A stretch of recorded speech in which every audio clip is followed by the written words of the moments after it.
Assalamualaikum warahmatullahi wabarakatuh. Saya moderator dari kelompok 1 dengan materi konseling multikultur dulu, sekarang, dan masa depan yang beranggotakan saya sendiri, Fikri Yasina Salmun Fajri, NPM 1911080312, Akbar Hidayatullah 1911080251, Pakis Tamara Aulia 1911080085, Maulidia Agatha 1911080124, Rahmawati Lukita Dewi 1911080367, Ratu Raras Pranantika 1911080371, dan Risma Noviandini 1911080180 yang materinya berikutnya akan dibacakan oleh rekan saya, yaitu Akbar Hidayatullah. Assalamualaikum warahmatullahi wabarakatuh. Di sini saya Akbar Hidayatullah dengan NPM 1911080251 ingin menjelaskan materi dari kelompok 1. Materi yang pertama yaitu konseling multikultural dulu, sekarang, dan masa depan. Menurut Freud, Jung, Adler, Peirce, dan lain-lain, sebagian besar konselor adalah orang Eropa Amerika berdasarkan etnis, dan semua pendekatan teoritis utama untuk konseling dikembangkan oleh orang Eropa. Pengantar konseling multikultural untuk membantu profesional, edisi kedua budaya,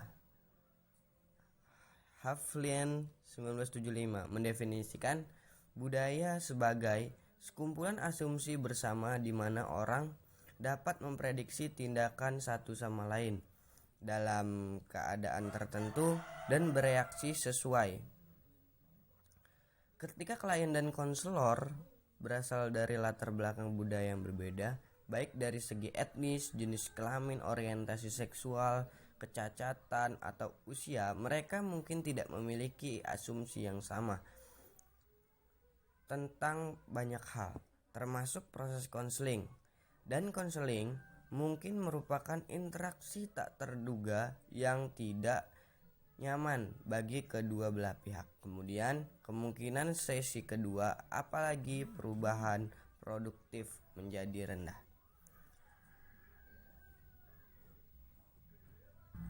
Konseling multikultural dulu, sekarang, dan masa depan. 3 itu sendiri berbasis budaya konseling seperti yang telah diajarkan secara tradisional di sebagian besar negara berbahasa Inggris, berkembang dari pengaruh sejarah dan sosial yang paling relevan dengan klien muda berkulit putih. Ada banyak budaya yang tidak memiliki kata untuk konseling, dan cara orang biasanya mencari bantuannya dalam budaya mereka mungkin tidak termasuk pergi ke konselor. Terakhir, budaya itu sendiri dapat menjadi fokus konseling ketika klien mengalami transisi budaya. Ketika ada perbedaan budaya yang mengganggu hubungan intim, ketika kalian telah menjadi korban rasisme budaya, seksisme, homofobia, abilisme, atau usia, ketika budaya pribadi klien sangat berbeda dari budaya pribadi konselor. Mungkin cukup sekian penjelasan dari saya. Kurang dan lebihnya saya mohon maaf. Wassalamualaikum warahmatullahi wabarakatuh. Etnis MC Goldrick Peirce dan Giordano 1982 menggambarkan etnis sebagai rasa kesamaan yang lebih sekedar ras. Agama, kebangsaan, atau asal geografi, proses sadar tidak sadar berkontribusi pada rasa, identitas, dan kualitas sejarah. Beberapa dari kelompok etnis ini mungkin memiliki orang dari beberapa yang dikelompokkan di dalamnya. Misalnya Latin, apa yang menonjol di Amerika Serikat adalah bahwa anggota kelompok ini dianggap oleh orang lain memiliki nenek moyang yang sama, meskipun terdapat banyak keragaman budaya di dalam masing-masing kelompok ini. Ras membagi manusia ke dalam kategori yang dalam jiwa kita. Jones 1997 halaman 339. Definisi umum cenderung mencakup pengelompokan fisik atau genetik dan dasar biologis. Namun penelitian terkini menunjukkan bahwa seringkali terdapat lebih banyak keragaman dalam suatu kelompok ras daripada di antara kelompok ras. Nama saya Murdia Gata, NPM 1911080124. Di sini saya akan melanjutkan materi dari rekan saya, yaitu masalah awal. Secara historis, ada banyak cara untuk melihat perbedaan budaya di antara manusia. Pada tahun 1800-an, Inggris menjadi cerminan dan iklim siopatik saat itu. Sir Francis Galton, seorang anggota kelas pengusaha dan kerabatnya, Charles Darwin, mulai melihat perbedaan antara manusia. Mengumpulkan perbedaan itu adalah akibat dari kekurangan genetik. Pandangan lain tentang perbedaan budaya lebih bersifat antropologis. Ketika antropologi berkembang menjadi ilmu sosial, beberapa mungkin tertarik untuk mempelajari bahwa yang berbeda sebagai keingintahuan ilmiah yang tematik dan menarik. Ingin mengamati dan merekam budaya lain sebelum dihancurkan oleh pengaruh modern. Dalam literatur psikologi awalnya merujuk pada perbandingan perilaku dalam budaya yang berbeda, khususnya negara yang berbeda. Cara terbaru untuk melihat perbedaan budaya adalah dengan membuat asumsi bahwa tidak ada bahaya yang lebih diinginkan dari yang lain, dan untuk mengeksplorasi legitimasi dan manfaat dari perbedaan antara budaya. Selanjutnya, grup minoritas. Corey dan Kalonan 1988 mendefinisikan kelompok minoritas sebagai orang-orang yang mengalami diskriminasi atau perlakuan yang tidak setara. Semua kelompok etnis yang disebut di atas adalah kelompok minoritas dari Amerika Serikat, kecuali beberapa subkelompok Eropa Amerika yang secara historis diberikan kekuatan politik, sosial, dan ekonomi untuk mendiskriminasi orang lain. Sekian, terima kasih. Nama saya Rahmawati Lukita Dewi, NPM 1911080367. Di sini saya akan meneruskan materi yang tadi disampaikan oleh rekan saya, yakni isu dan kontroversi saat ini. Untuk yang pertama, apakah multikulturalisme merupakan konsep eksklusif dan inklusif?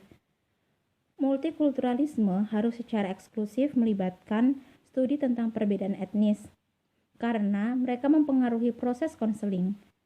Pendukung pandangan eksklusif prihatin bahwa pengaruh rasisme akan diabaikan atau diencerkan jika perbedaan budaya lain seperti jenis kelamin, usia, orientasi seksual, atau kecacatan juga disertakan.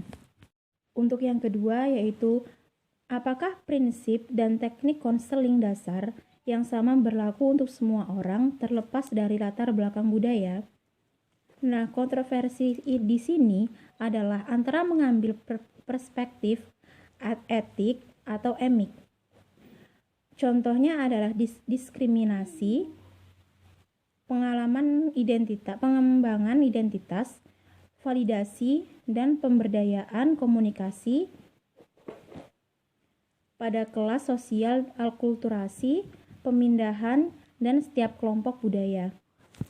Untuk yang ketiga yaitu, haruskah kita mengadaptasi konseling tradisional untuk memenuhi kebutuhan klien non-tradisional atau memeriksa konseling non-tradisional untuk mencerahkan pendekatan tradisional?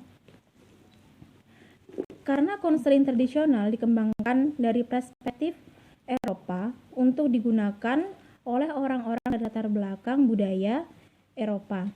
Para profesional sekarang setuju bahwa penting untuk memodifikasi teknik konseling tradisional agar sesuai dengan orang-orang dari berbagai latar belakang budaya.